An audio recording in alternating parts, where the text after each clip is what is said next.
Protection with Blessings. Maṅgala Sutta. By Venerable Uttamo Thera. 24. Gratitude. Katanuta. Gratitude is a very important noble quality which most people neglect or overlook it. Even the Buddha emphasized its noble quality in some suttas. The quality of gratitude connects with the quality of integrity. In the English dictionary, integrity has two meanings. The quality of being honest and firm in your moral principles. Quality of being one united thing, harmony and peace. It also connects with the qualities of respect and humility and contentment, etc. These qualities are in this seventh group of Maṅgala Sutta with gratitude. Here and other places the Buddha arranged his Dharma teaching in a very systematic and profound way. It is no doubt that the Buddha penetrated the whole universe, mind and physical worlds very profoundly. Even the great genius of science, Albert Einstein, profoundly penetrated the physical world. But still, he had family problems. See his biography. Because he was a worldling and only seen one side of the coin. The Buddha and noble beings had seen both sides. There will be many future dangers, small and great, awaiting for human beings, if we neglect the importance of the mind and its nature. Because wholesome dharmas are connecting and relating to each other. Unwholesome dharmas are also in this way. We can arrange all the Buddha's teachings into three groups, made by the Buddha himself: sila precepts, morality, virtue, ethics, samadhi, concentration, calmness, tranquility, peacefulness, and panna, discernment, knowledge, wisdom. It is called threefold of training or educations. But in real practice, the Noble Eightfold Path are arranged in panna, sila and samadhi: right view, right thought, right action, right speech, right livelihood, right mindfulness, right effort and right concentration. These arrangements were made by the Buddha himself, very systematically, profound, by the real progress and development. First, we need intellectual knowledge or panna to follow the teachings and practice, as like any worthy knowledge and learning. Therefore, it is more like education than religion. Buddhists do not accept God idea and its creation, only interest in human beings, nature and natural laws. It is more like a science. The great differences are scientists only knew the physical world. Even they do not know about themselves. Their mind is closer to them than the external world. Only we have the intellectual knowledge on the teachings can have right view, and will follow with right thoughts and thinking. Human thinks accordingly with their believed systems, ideas and doctrines. After thinking, we follow with actions and speech. And then we do all these actions, wholesome or unwholesome, in our daily life with people and in livelihoods. We have to do or create all these actions with mindfulness, attention, effort and focusing on it. Therefore, start with right view and whatever follows will become right or wholesome. And start with wrong view and wrong thinking, whatever follow will be wrong or unwholesome. The results are positive and negative, happiness and suffering, harmony and disharmony, peace and problems, etc. We have to acknowledge the gratitude and then repay it kindness with action and speech. In a sutta of Anguttara Nikaya, the Buddha mentioned about two persons hard to find. He said, "Monks, these two people are hard to find in the world. The one who is first to do a kindness, and the one who is grateful for a kindness done and feels obligated to repay it. The first person is someone without any reason, good on others and kind to others. The second person is someone who is acknowledging and grateful for kindness done to him. and then feels the obligation to repay it. At least he responded kindly with thank you. Even we cannot be like the first person and must have the quality of the second one. If we are naturally not good on others, at least be good on others who have benefited us.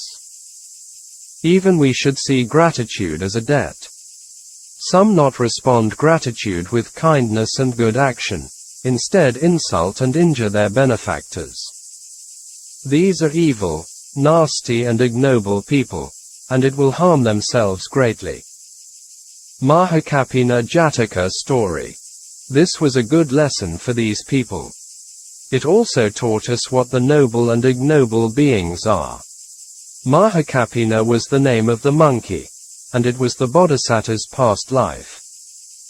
A Brahmin was lost in a deep forest and later fell into a deep valley, injured and could not climb up to the top.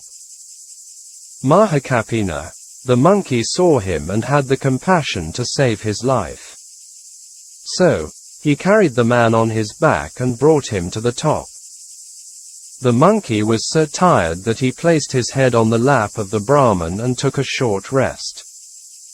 During the rest, the man wanted to bring the monkey meat to his wife at home. So, he took a large stone and smacked the monkey head with one blow. The monkey's head was severely injured and blood spurted out and flowed on the whole face and body. The monkey jumped up instantly and uttered these words surprisingly, "Oh my God, in this world, still has this kind of man exists." And then he climbed up instantly to a tree nearby and looking at the Brahmin amazingly. The man then remembered he was still in the deep forest and knew it dangers there with wild beasts, began to cry pitifully. With sympathy he told the Brahmin, "Now, I can't close to you anymore. But I still keep my promise to let you out from the forest.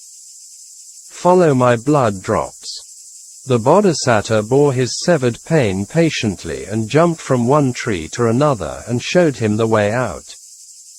After they came out to the edge of the forest, the monkey watched him from behind until to a short distance and left.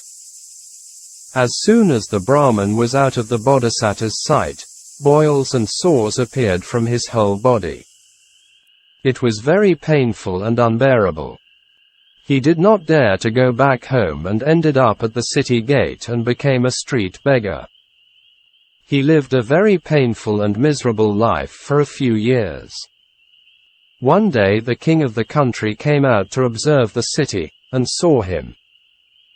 He looked like a strange beast, maybe similar to the elephant man, and the king asked what happened to him. After he told his story to him and died. After died and he was reborn in a hell. This was a miserable outcome of ingratitude and severely injured one's benefactor, who was a noble being. This story was interesting and touching. Ledi Sayadaw, in his Uttamapurisa Dipani, a short treatise on perfection, analyzed the 10 perfections in this remarkable story. Another very important gratitude we have to repay is as debt to our parents. In a sutta on gratitude in the Anguttara Nikaya, the Buddha taught as follows. These are the levels of a person of no integrity and a person with integrity. A person of no integrity is ungrateful, doesn't acknowledge the help given to him. This ingratitude, this lack of acknowledgement is second nature among rude people. A person of integrity is grateful and acknowledge the help given to him. This gratitude, this acknowledgement is second nature among fine people. 2 people are no easy to repay, your father and mother. Even if you were to carry your mother on one shoulder and your father on the other shoulder for 100 years, and were to look after them, be anointing, massaging, bathing and rubbing their limbs, and they were to defecate and urinate on your shoulders, you would not in that way repay your parents. Even we were to establish them in absolute sovereignty over this great earth, abounding in the 7 treasures still would not in that way repay them, i.e., the status of a universal monarch. Why is that? Father and mother do much for their children.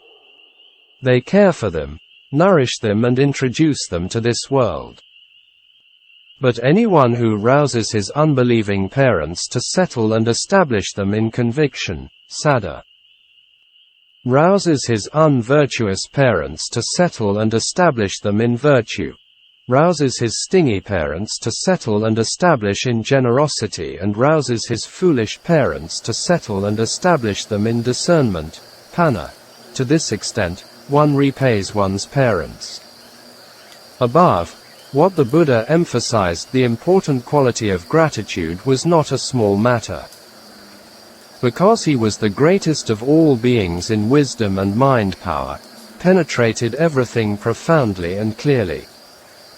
Now, let us contemplate ancient sages and today people, how they see the matter of gratitude. First, study, observe and contemplate ancient culture and sages on gratitude.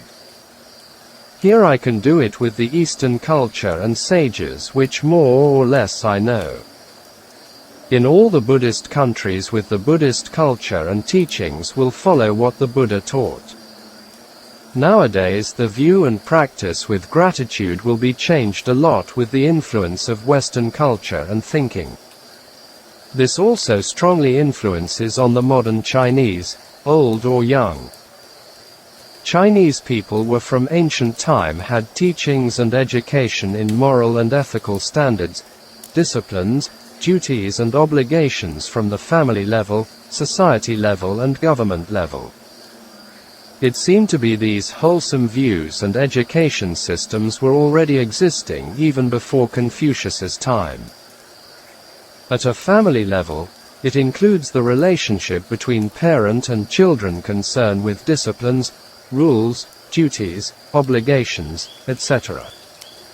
One of the most important matters is children should have gratitude, respect, proper duties and obligations to the parents. This Shao Tao, it seems to translate into English as filial piety, is the foundation in family education. These moral or ethical codes are very important for human development. Without mental or mind development, material development is dangerous and harmful as seen in today's world. Why is that? If someone does not have any gratitude, respect, duty and obligation to her parents will never good to other people. These moral education and codes of conducts are not only concerned with family life, it also related to society and country levels. Family life is like the source of a tree, its root. A healthy and strong root will grow a strong trunk, branches, leaves, flowers and fruits. Therefore, in the ancient time wise emperors, teachers and sages trained and educated crowned princes, government officials and students with these moral and ethical educations and codes of conduct. Some Chinese dynasties will last longer than others because of moral or ethical standards. These were not surprising if someone understands the laws of nature. From wholesome dharma, people will get wholesome results. Nowadays, some Chinese politicians and Chinese people influenced by outside or foreign views, cultures and educations, and they look down on their culture, moral and ethical values and standards as superstitions and nonsense. These misunderstandings and misinterpretations come from ignorance and delusion. They are deluded and quite ignorant about these moral and ethical standards, values and codes which are related to the natural laws and its ways. In Chinese, it can be said as Tian Tao and Tian Fa, or roughly in Chinese the heavenly way and heavenly dharma, the codes of conducts. These wholesome dharmas will lead beings to good destinations, sugati, such as humans and heavenly beings. Going against them and following the opposite ways will be sure to dugati, painful destinations such as hell beings, animals and ghosts. These are universal and by the law of cause and effect, law of dependent co-arising and law of conditional relation. Whatever your faiths, views, nationality and culture backgrounds, it is always true. These are not inventions by ancient sages and noble beings like the Buddha. They have only discovered the natural laws which govern nature and beings and not by gods or God. So, some people crazy for power and money is so strong that they do not have any moral standards, values and behaviors. These people take unwholesome things and matters as wholesome, and wholesome as rubbish and nonsense. They misconceive poison as medicine, medicine as poison. The sun will never rise from the west and only from the east. Especially influential people, leaders, politicians, economists, businessmen, etc. have to be very careful with their outlooks and conducts. If they are thinking foolishly and conducting stupidly, the harm they cause themselves and others are very serious. We can see all the harms caused by foolishness and stupidity in world history. Great dynasties, kingdoms and great cultures were wiped out on the earth. To become a decent human being need moral educations and conducts. We are born into the human realm must think and behave like a man, and not like animals, ghosts and hell beings.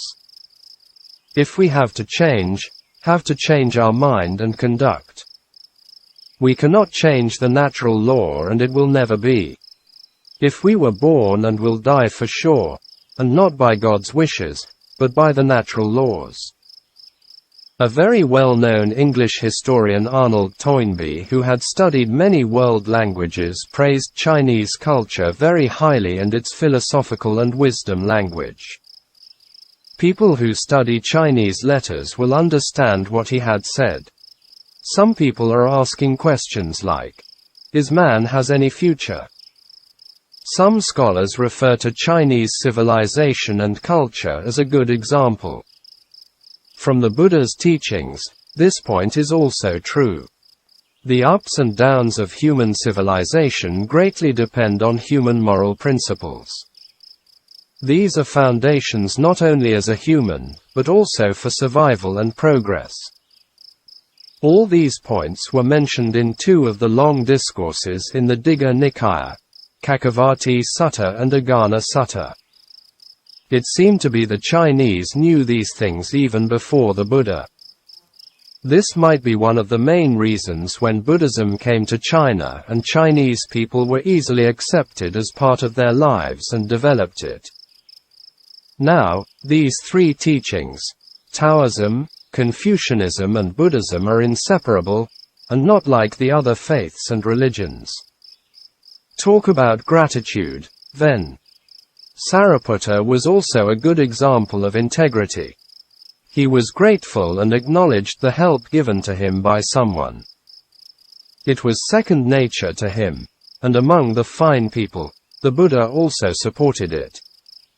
Therefore, I have said many times before then, Sariputta was the loveliest man on the earth.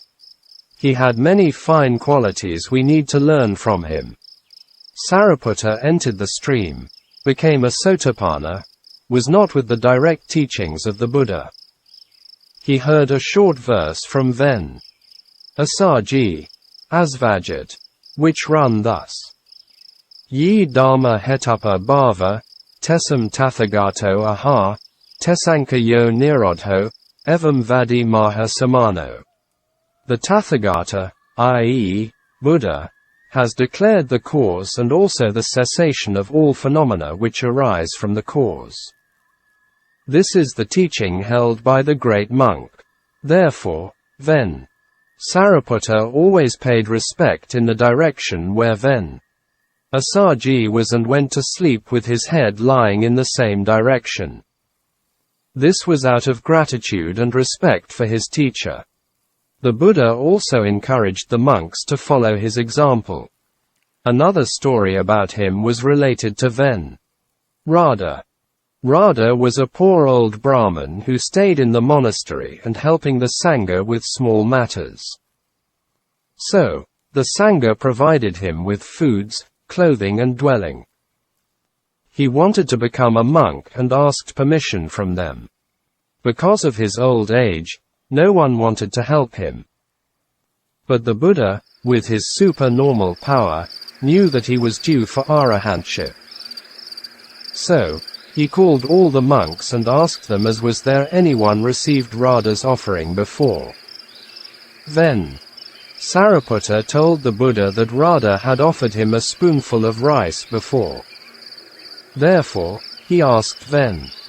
Sariputta received him as his disciple and trained him.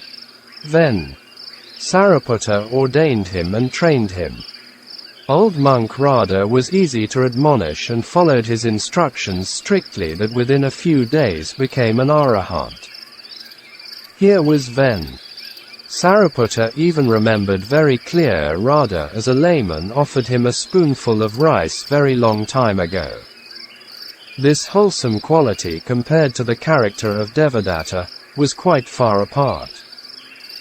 In the above story Mahakapina, the Brahmin who smacked the monkey's head was Devadatta's past life. Then Radha was not an ordinary monk. He was easy to admonish and train, also had the desire to know and learn Dharma. Because of him, there was some Dharma recorded in the Samyutta Nikaya as Radha Samyutta.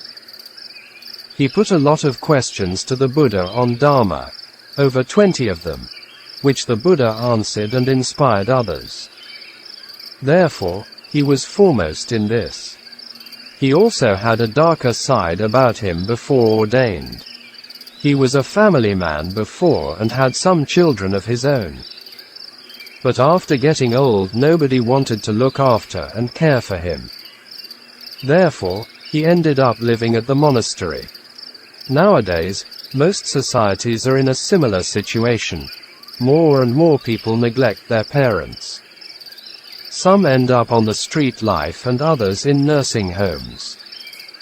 This kind of ingratitude and disrespect creates without love, compassion and unconcern for others. Even we cannot have gratitude, respect, love, compassion and concern for our parents, and it is impossible for thinking to others. Survival for the fittest is animal philosophy and not for human. Even by reading or hearing about noble beings such as ancient sages, great men, bodhisattva, chief and great disciples of the Buddha and lay people are inspiring and joy arises. If we put them into practice, the results will be greater. Another important matter to contemplate on gratitude and respect is the natural world surrounds the Mother Earth or us. One of the most important things always needs to remind us is we are part of nature. We can never be separated from it if we are selfishly exploiting or misusing it and just for suicide. Therefore, all our thinking and behaviors affect our great Mother Earth, just as to our mothers. The Buddha and ancient sages already knew this a long time ago. Today sciences also confirm it with study, observation, experiment and research. The same as laws of karma and rebirth. These discoveries by science solve the problem of God. Our Earth is quite a beautiful planet in our solar system. All these we can see in many color photos around the world if any place was protected. Even it is quite beautiful from the outer space. Any place without destroyed or polluted by human, forest, mountain, stream, river, waterfall, flowers, trees, etc. have amazing beauty. These things can be felt by people who love and close to nature. The four great element water, earth, fire and air are nourishing our physical bodies day in day out, and all the year round. Our health and survival depend on them. Does anyone say thank you and I love you to our benefactors? For example, water is the source of life. It has many interesting qualities with it. We are never thinking and concerning them. Without all these natural resources, our human civilization cannot survive and develop or progress. Nowadays, if we look at nature, we do a lot of harm to them out of greed and delusion. All the pollution we created were poisoning the earth. Therefore, there are many natural disasters that appear by destroying the harmony of nature. Even human beings are in disharmony.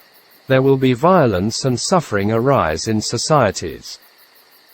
In nature, everything is interconnecting and relating, whether these are animate or inanimate things.